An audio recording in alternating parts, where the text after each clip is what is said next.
नमस्कार प्यारे साथियों। आप सभी साथी लोगों का DK education by Dinesh Kaswa YouTube channel पर हार्दिक स्वागत एवं अभिनंदन करता हूं। शिक्षक भर्ती की जो भी विद्यार्थी तैयारी कर रहे हैं उनके लिए एक सकारात्मक सूचना आई है और सकारात्मक न्यूज क्या आई है वो देखिएगा। और धीरे धीरे जो परीक्षाएं होने वाली हैं, आगे भविष्य में जो परीक्षाएं होंगी उन्हीं की धीरे धीरे सूचनाएं आनी स्टार्ट हो गई हैं। और आपको मालूम भी होगा कि धीरे धीरे स्टार्ट से सूचनाएं यहीं से स्टार्ट होती, किसी भी वैकेंसी की इसके कितने पद वैकेंट है, कितने पदों पे भर्ती आने वाली है। जितने पद वैकेंट होते हैं जैसे इस तरीके से बताया गया, उसी आधार पर ये कयास लगाए जा सकते हैं कि इतने इतने पदों पे वैकेंसी आने वाली है। तो ये सूचना सकारात्मक सूचना मैं आपको इसीलिए बता रहा हूँ कि बहुत सारे विद्यार्थी होते हैं जो ये कई बार विचार करते हैं कि वैकेंसी कब आएगी, किस तरीके से आएगी। तो ये सूचनाएं प्रारंभ हो चुकी है, तो आप ये मानकर चले कि वैकेंसी जल्द ही आने वाली है। एकदम फिक्स किसी को पता नहीं होता है। सारे के सारे जो अध्यापक हैं, जो सारे के सारे जो पढ़ा रहे हैं, वो कयास ही लगा रहे हैं और एक विद्यार्थी भी कयास ही लगाता है कि वैकेंसी आ सकती है। संभावनाएं जताई जाती हैं और वो संभावनाएं किस आधार पे, इस प्रकार की जो खबरें आती है सकारात्मक खबरें, उन्हीं के आधार पे कयास लगाए जाते हैं। तो आप ये मानकर चलें कि 2024 के अभी जून महीना चल रहा है, तो आप ये मानकर चलें कि आगामी 2 महीने, 1 महीने, 3 महीने, कभी भी किसी भी समय विज्ञापन आ सकता है। कोई ये पुख्ता नहीं है कि अपने जून में ही आए, जुलाई में ही आए, अगस्त में भी आए। जून जुलाई अगस्त सितंबर अक्टूबर, यहाँ इन महीनों में वैकेंसी आनी कन्फर्म है। यदि आप अच्छे से तैयारी कर रहे हैं और आपने इस ठान ही ली है कि अपने को चयन करवाना है, अपने को सिलेक्शन लेना है, तो आप फिर तैयारी करना अभी से प्रारंभ कर दीजिए। क्या आप ये बात मानते हैं क्या कि जो विद्यार्थी वैकेंसी आने से पहले जो तैयारी करते हैं, जहां कोई माहौल नहीं होता है, किसी प्रकार का उसे माहौल नहीं मिलता है, फिर भी वो माहौल बनाता है विद्यार्थी, और जो पहले वैकेंसी आने से जो पहले तैयारी करता है, क्या वो बाद में तैयारी नहीं करेगा? क्या बाद में तो वो और जोरों से करेगा। तो अभी से वैकेंसी आने से पहले अपना तैयारी को बहुत बढ़िया तरीके से तैयारी कीजिए, ताकि जब परीक्षा हो जाए, परीक्षा के बाद जो आपकी चयनित की जो पीडीएफ आए उसमें आपका नाम देखने को मिले। ठीक है, सूचना क्या है वो देखिए। लगभग विद्यार्थियों ने देखी भी है, टेलीग्राम के माध्यम से देखी है, कहीं अन्य किसी प्लेटफॉर्म पे देखी है। सूचनाएं ये है कि माध्यमिक शिक्षा विभाग में 1.23 लाख से, यानी 1,23,000 से अधिक पद खाली हैं। 1,23,000 सारे पद खाली हैं, जिसमें एलडीसी वेलडीसी सारे हो गए, लाइब्रेरियन वगैरह सारे। लेकिन इनमें से 84,000 पद केवल शिक्षकों के हैं। ठीक है, कितने पद हैं? 84,000 ओनली फॉर किसके? टीचर्स के। ठीक है, क्या दे रखा है? ये सारी न्यूज आपने देखी है, लेकिन शिक्षकों में किस कैडर में कितने पद खाली हैं इनकी चर्चा करते हैं। ठीक है, तो देखिएगा कितने पद खाली हैं दे रखे हैं कि प्रिंसिपल के कुल पद 17,936 हैं, 6,919 खाली हैं। वाइस प्रिंसिपल तो ये तो डीपीसी के माध्यम से भरी जाती है, लेकिन अपन इन तीन की चर्चा करते हैं। ठीक है, जब आपने थंबनेल के अंदर देखा है कि शिक्षक भर्तियां 2024 भर्तियां ही भर्तियां, ठीक है, तो इन्हीं की बात करते हैं।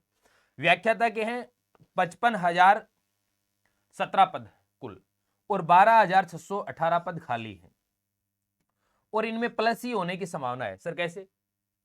जो स्कूलों के अंदर और भी पद जो स्वीकृत होने हैं, उनको वित्तीय स्वीकृति मिलनी है, उनको अभी स्वीकृति, जो पद स्वीकृत होने हैं वो अभी हुए नहीं है, तो और भी अन्य पद होंगे, तो उसके अंदर आप यूं मान के चलो कि 2,500-3,000 के आसपास व्याख्याता के पद और नए पद स्वीकृत होंगे। तो आप यूं मान के चलो कि ये आंकड़ा लगभग 15-16,000 के आसपास आ जाएगा। तो 50% तो डीपीसी के माध्यम से हो गए, और 50% जो आपके यूं मान के चलो कि 7,000 के समथिंग, 7,500, 6,500, 8,000, यहाँ आपकी शिक्षक ग्रेड फर्स्ट यानी स्कूल व्याख्याता की भर्ती आपको अच्छे पदों पर देखने को मिलेगी। वहीं अपन वरिष्ठ अध्यापक की बात करें, ग्रेड सेकंड की बात करें, तो 91,054 पद कुल हैं, लेकिन 25,155 पद अभी वैकेंट है। ठीक बात। डीपीसी होगी तो इनमें भी थोड़े से पद और ही ऐड ही होंगे, वैकेंट और ज्यादा होंगे तो इसमें भी ऐड हो जाएंगे। ठीक है, अध्यापक के कितने हैं? 1,03,069 पद, जिसमें 23,015 पद खाली हैं। तो आप देख सकते हैं कि 84,000 पद केवल किसके हैं? यानी शिक्षकों के, जिसके अंदर ग्रेड फर्स्ट आ गया, ग्रेड सेकंड आ गया, ठीक है, और ग्रेड थर्ड, तीनों के। तो अपने ये कयास लगा सकते हैं, आज जो विद्यार्थी तैयारी कर रहा है वो हर एक विद्यार्थी मास्टर है।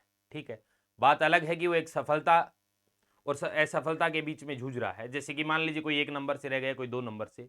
ठीक है, अपन एक नंबर से कोई विद्यार्थी रहा है, 2 नंबर से रहा है, 5 नंबर से रहा है, किनारे पे जाके रहा है, उस व्यक्ति को अपन असफल नहीं कह सकते। और आप अपने आप को असफल भी मत मानना। क्यों? क्योंकि आप असफल नहीं हुए, आप सफलता से कुछ कदम दूर रह गए, ठीक है ना। असफल तो वो होता है कि जीरो से एकदम एकदम उसको कुछ ही नहीं आता, जीरो से स्टार्ट करता है। आप सफलता की दहलीज के ऊपर कदम रखने ही वाले से महज उससे आप 2 कदम दूर रह गए, ठीक है। तो आप ये मानकर चलेंगे आप असफल नहीं हुए, आप सफलता से 2 कदम दूर है, ठीक है। ये पद वैकेंट है और ये मैंने आपको बता दिया, स्कूलों में न तो प्रिंसिपल और न ही वरिष्ठ अध्यापक, ये सारी सूचनाएं हैं, ठीक है। और फिर देखो फर्स्ट इंडिया न्यूज के अंदर भी सीएम भजनलाल शर्मा जी का नया एक्शन प्लान तैयार। इसका मतलब भजनलाल जी भी एक्टिव मोड में आ गए, ठीक है। अब सीधी सी बात है कि सीएम साहब एक्टिव मोड में, वैकेंसी होनी तय है, ठीक है।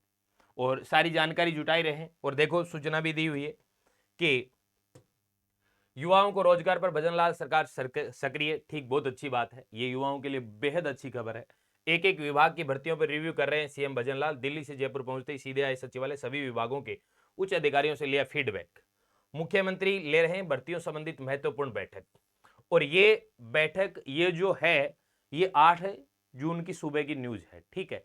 और ये बैठक 8 जून को हो भी चुकी है, जिसके अंदर बैठक के अंदर सारी जानकारी जुटाई गई है, ठीक है। सभी विभागों के उच्चतम अधिकारियों से ले रहे हैं प्रेजेंटेशन और सीएम भजनलाल शर्मा ने प्रक्रियाधीन भर्तियों को तुरंत भरने को कहा है। जो प्रक्रियाधीन चल रहे हैं, जो प्रोसेस रनिंग है, उनको भरने को कहा है। बोले युवाओं को नहीं करना पड़े इंतजार, नई भर्तियों पर ओरिएंटेशन कार्यक्रम भी तैयार हो, विभाग अपने स्तर पर तुरंत निर्णय करे। यानी विभाग को कह दिया कि विभाग अपने स्तर के ऊपर तुरंत निर्णय करे और साथ ही समीक्षा भी करे। और अधिकारियों से कहा है, अधिकारियों से बहुत अच्छी बात कही है कि आपको अवसर मिला है जीवन में भलाई करने का, आपको अवसर मिला है जीवन में भलाई करने के, युवाओं को बेचारों को रोजगार मिले और स्कूलों के अंदर जो बच्चे छोटे छोटे बच्चे पढ़ने आते हैं उनको शिक्षक मिले, भलाई करने का, युवाओं के भविष्य पर देरी न हो, प्रक्रियाधीन भर्ती की समीक्षा व नई भर्तियों पर ऑनलाइन सिस्टम डेवलप करने की कही बात। अब भाई ऑनलाइन सिस्टम की बात कर रहे हैं तो कहीं ना कहीं बहुत ज़्यादा पोस्ट होती हैं, बहुत ज़्यादा पद होते हैं, जो बहुत ज़्यादा पदों पे वैकेंसी होती है, बहुत ज़्यादा फॉर्म अप्लाई किए जाते हैं, वहाँ ऑनलाइन सिस्टम न करके क्या पता ऑफलाइन भी रह जाए, ठीक है। तो ये बात किसने कही है? भजनलाल जी शर्मा ने कही है अपनी बैठक के अंदर। उसके बाद देखिएगा विस्तृत इसका भी आया है, विस्तृत ये आया है कि ये शाम को आ गया था, ठीक है, नोटिस आ गया था, वो नोटिफिकेशन आ गया था। मुख्यमंत्री ने भर्ती परीक्षाओं के संबंध में ली समीक्षा बैठक, पारदर्शी निष्पक्ष एवं समयबद्ध प्रक्रिया राज्य सरकार की प्राथमिकता और लंबी भर्ती परीक्षाएं शीघ्र कराएं आयोजित, ठीक है। ये सारी सूचनाएं दी हुई है। विभिन्न भर्तियों के 7,000 से अधिक सफल अभ्यर्थियों को 29 जून को दिए जाएंगे नियुक्ति पत्र। इसका मतलब प्यारे साथियों यदि चर्चा की जाए ना तो बात यह है मुद्दे की कि वैकेंसी आने वाली ही है, ठीक है। बात है अपनी तैयारी करने की, तो अपनी अच्छे से तैयारी स्टार्ट कर दो, कोई दिक्कत नहीं। जहां भी पढ़ें सब अध्यापक अच्छे पढ़ाते हैं, सब अपने आप में अच्छे हैं, सब बढ़िया पढ़ाते हैं। कहीं से भी पढ़ो लेकिन फुल डेडिकेशन और डिसिप्लिन के साथ पढ़िए, ठीक है। एकदम एक्टिव हो जाए कि हाँ वैकेंसी आने वाली है। दूसरी बात, कोई भी पेपर हो, चाहे आपकी कोई भी वैकेंसी हो, कन्फर्म है कि 2025 में आपका पेपर होना है। जो आज का युवा जो तैयारी कर रहा है उसको कन्फर्म पता है कि 2025 में पेपर होना तय है, ठीक है। जब आपका इतना ही समय बीत गया तो आप 2-4 महीने और इंतजार करेंगे वैकेंसी का और उसके बाद तैयारी करें तो आप 2-4 महीने में क्या कर लोगे, ठीक है। 2-4 महीने फ्री बैठ के आप क्या कर लोगे? इससे अच्छा है कि आज ही से अपनी तैयारी स्टार्ट करें, ठीक है। ये नहीं कि अगले महीने करेंगे, 10 दिन बाद करेंगे, 15 दिन बाद करेंगे, वैकेंसी आएगी, ठीक है। यानी बात यह है कि कुछ जैसे ग्रेड फर्स्ट की तैयारी करते हैं जो पहले से ग्रेड थर्ड के अंदर चयनित हैं अध्यापक, तो वो थोड़ा सा उनका बिजी शेड्यूल होता है तो वो सोच लेते हैं कि ठीक है वैकेंसी आने के बाद करेंगे, ठीक है। या फिर कई बार ये होता है कि विद्यार्थी एकदम पॉइंटों से रह जाता है तो फिर वो ये करता है कि चलो ठीक है वैकेंसी आ जाएगी तब कर लेंगे। लेकिन जो विद्यार्थी एकदम जीरो से स्टार्ट, ठीक है, जीरो से स्टार्ट मतलब एकदम फ्रेशर है, वो तैयारी करना चाहता है तो उसे समय नहीं लगाना चाहिए, उसे अपनी तैयारी स्टार्ट कर देनी चाहिए, ठीक है। हाँ, जिसको बहुत कुछ आता है, पिछली बार पॉइंट से रहा है, तो वो तो चलो नोटिफिकेशन आने के बाद भी वो सोचे कि ठीक है सर हमें टाइम मिल जाएगा, हम अच्छे से तैयारी कर लेंगे। लेकिन जो विद्यार्थी फ्रेशर है उनको पहले से तैयारी करनी चाहिए। और दूसरी बात, जो पहले से वैकेंसी आने से पहले तैयारी करता है उनका रिजल्ट ही कुछ निराला ही होता है। तो अपने बढ़िया तरीके से तैयारी स्टार्ट करते हैं।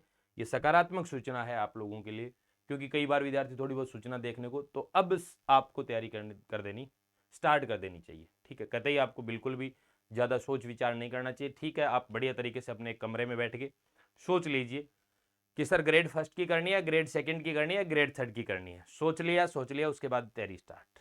ठीक है, उसके बाद वापस मुड़कर नहीं देखना, उसके बाद तो सिर्फ आगे ही देखना है, कंटेंट देखना है।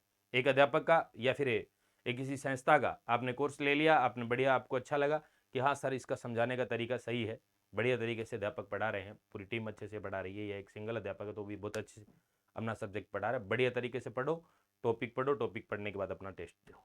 ठीक है, एक वीडियो वो भी मैं आपके सामने जल्दी लेकर आने वाला हूँ कि गणित विषय को कैसे तैयार किया जाए, मैथ्स को कैसे पढ़ें। ठीक है, तो वो भी आपके सामने जल्दी पेश होगा। तो ठीक है प्यारे साथियों, DK education by Dinesh Kaswa channel को सब्सक्राइब करें, लाइक करें, और इसी नाम से टेलीग्राम चैनल से भी जुड़ सकते हैं, जहां आपके क्विज वगैरह, क्वेश्चन वगैरह सारी चीज़ें आपको मिलती हैं, सूचना भी डाल दी जाती है। धन्यवाद, जय हिंद, जय भारत।